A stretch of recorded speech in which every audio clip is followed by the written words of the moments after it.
What's up, everyone? Praful here. Welcome back. Thanks for joining in. And today is the weekend. And इस weekend पे मैं कुछ ऐसे video बनाना चाहता था, which is going to help everyone as a trader, especially as a discretionary trader in the long run. देखो, हम लोग on a daily basis trades को कैसे मैनेज करना, एमटीएम्स को कैसे मैनेज करना, ये तो हम लोग देखते ही रहते हैं. But we have never talked about how to handle the long term equity curve. हमारा जो इक्विटी कर्व बनता है वो उसको रिलेटिवली लॉन्ग टर्म में कैसे स्मूथ रखना है and how to handle the drawdowns specially as a discretionary trader. ठीक है, अगर आप सिस्टम ट्रेडर है, अगर आप ऑटोमेटेड ट्रेड्स चला रहे हैं, अगर आप एल्गोरिदम्स चला रहे हैं, then probably all these things are already preset before you even deploy your real capital. अगर आप नहीं कर रहे तो obviously you are not doing things right. But if you want to make trading as a career and long term तक टिकना है, then you have to have then there is no option for you but to go through these ups and downs as a trader. मतलब कहीं हफ्ते अच्छे जाते हैं, कहीं हफ्ते बुरे जाते हैं, कहीं महीना अच्छा जाता है, कहीं महीने बुरे जाते हैं. So how to handle yourself especially as a discretionary trader, because discretionary trader के साथ क्या होता है, you're constantly looking at the mark to markets, you're constantly looking at the charts, you're influenced by how your mark to market moves, how your P&L curve moves, how your equity curve moves.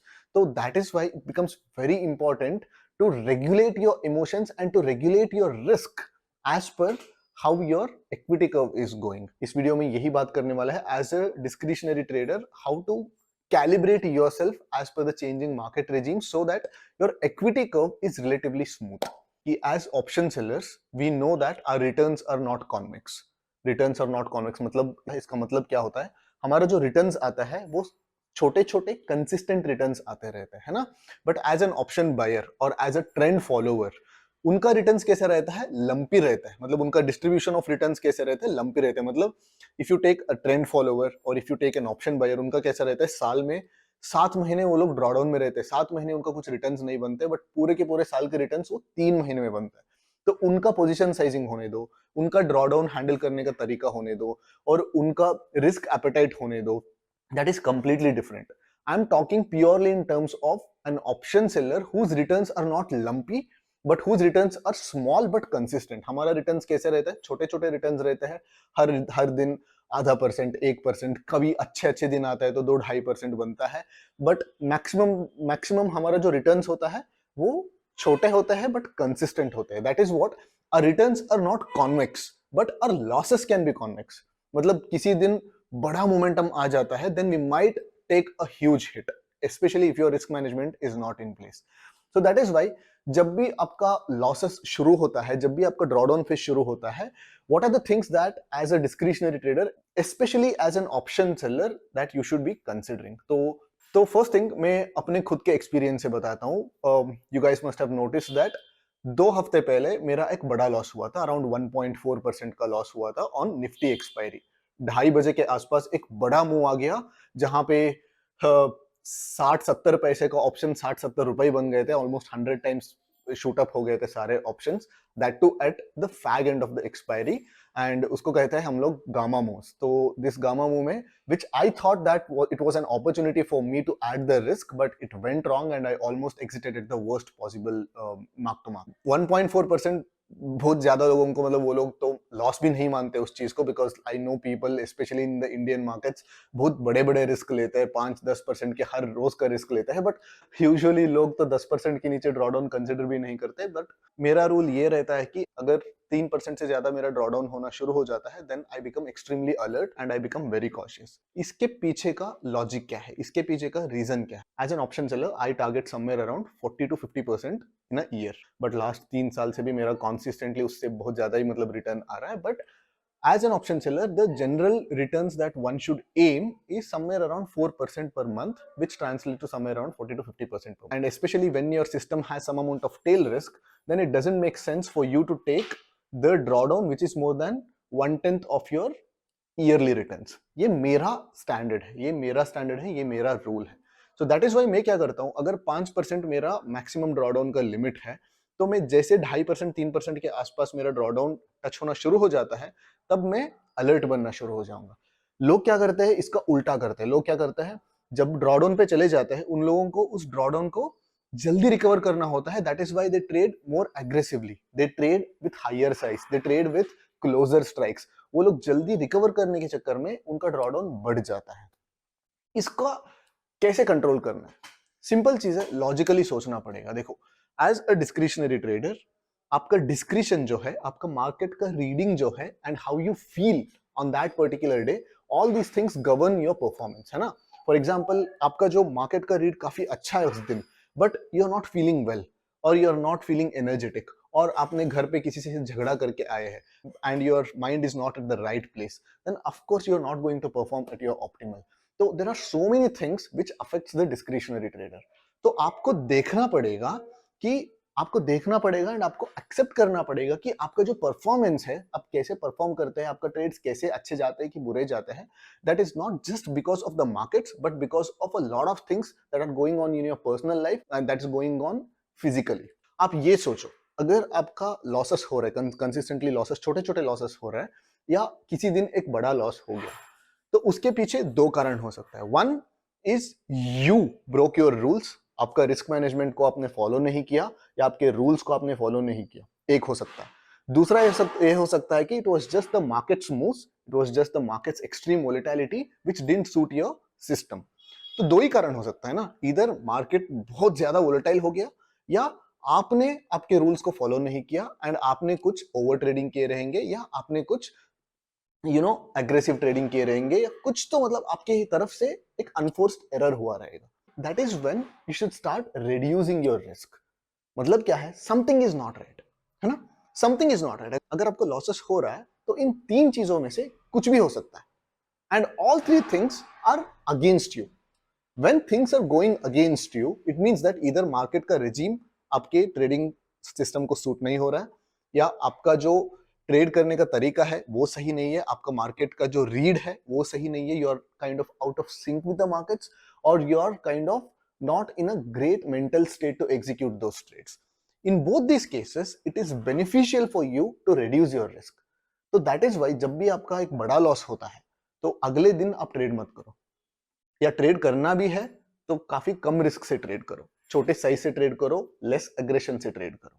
या अगर आपका continuously छोटे छोटे 3-4 losses हो रहा है, then you have to understand that something is not right. या market मेरे तरफ से नहीं जा रहा है, या मार्केट मेरे सिस्टम्स को सूट नहीं कर रहा है, या मेरा मार्केट का रीड गलत है, मैं मार्केट के साथ सिंक पे नहीं हूं। In all these cases it means that something is not working for you. तो उस टाइम पे आप रिस्क को बढ़ाते नहीं, उस टाइम पे आप रिस्क को कम करते हैं। दैट इज वाई जब भी मैं 2% या 3% के ड्रॉडाउन पहुंच जाता हूं, उसके बाद मेरा रिस्क काफी कम हो जाता है। ठीक है, कोई प्रॉब्लम नहीं। मेरा अगर रिकवरी टाइम उसमें नेक्स्ट अगले 1 महीना में सिर्फ उस ड्रॉडाउन को रिकवर करने में भी मैं लगता हूं, देन कोई प्रॉब्लम नहीं है। Let a month be break even, no issues at all. But as a discretionary trader, आपका सबसे बड़ा एसेट क्या है पता है? It's not your system, it's not your strategy, it's your confidence. जब आपका कॉन्फिडेंस टूटता है, तब आप ट्रेड्स डाल नहीं सकते, आप ट्रेड कर नहीं सकते। तो किसी भी हालत में आपका साइकोलॉजी को प्रोटेक्ट करना होगा, किसी भी हालत में आपका कॉन्फिडेंस को प्रोटेक्ट करना होगा।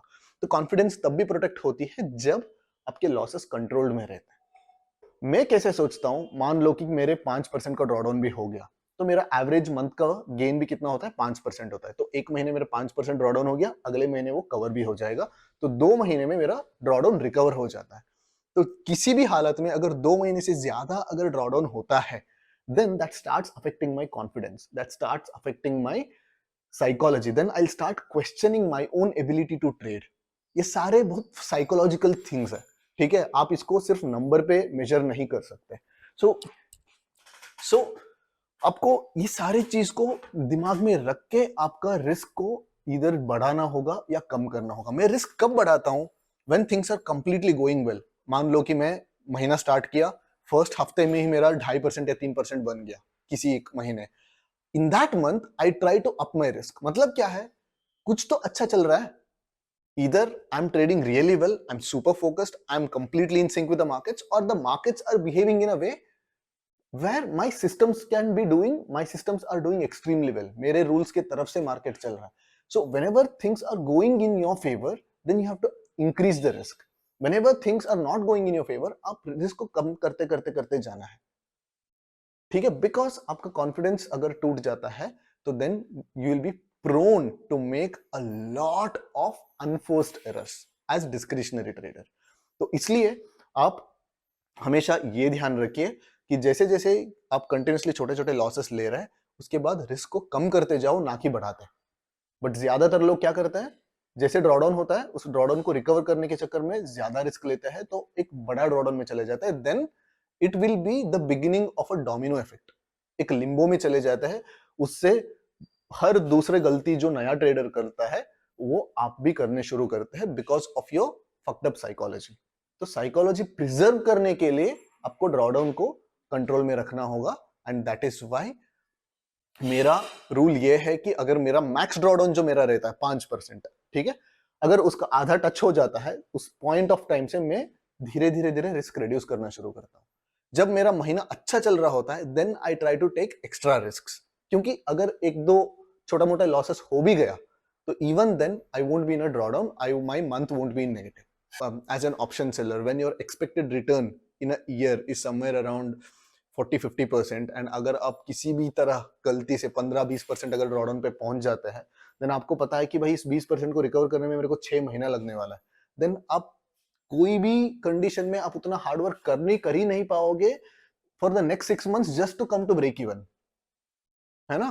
Then you will start looking for some other systems. नहीं यार, मेरे को ये 20% ड्रॉडाउन इमीडिएटली रिकवर करना है, ये तो ऑप्शन सेलिंग में तो मेरे को 4-5-6 महीने लगने वाला है, तो what I will do, I will go for option buying. You will start doing something which is outside your comfort zone. ठीक है, मैं हमेशा मतलब मेरे जहां पे मैं स्पीच देने जाता हूँ, जहां पे मैं स्पीकर बन के जाता हूँ, और मेरे पॉडकास्ट में, बहुत सारे पॉडकास्ट में मैं यही चीजें बोलते रहता हूँ कि भाई देखो, in all the other professions growth is outside the comfort zone, but when it comes to trading and investing, growth is actually within your comfort zone. आप आपके कंफर्ट जोन के हिसाब से ही ट्रेड करो, एंड कंफर्ट जोन को बहुत ही incremental तरीके से, छोटे इंक्रीमेंटल तरीके से आप कंफर्ट जोन को एक्सपांड करते जाओ।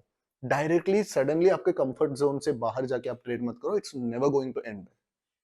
And never put yourself in a situation where you will be forced to go out of your comfort zone, वो कभी मत करो। And how to do that, आपके ड्रॉडाउन को कंट्रोल्ड में रखो। अगर जितना आप ड्रॉडाउन को कंट्रोल में रखोगे, ठीक है, 3 महीने ज्यादा अच्छा रिटर्न्स नहीं आए, कोई प्रॉब्लम नहीं है, 1 महीना फ्लैट निकला, कोई प्रॉब्लम नहीं है, but don't let your drawdown more than probably 30%, maximum 30% of your annual returns. मेरा 10% के अंदर रहता है, but if you are not able to handle that, आप 30% से ज्यादा आपका drawdown, your drawdown should never be more than 30% of your annual return, maximum बोल रहा हूं मैं, especially as an option seller.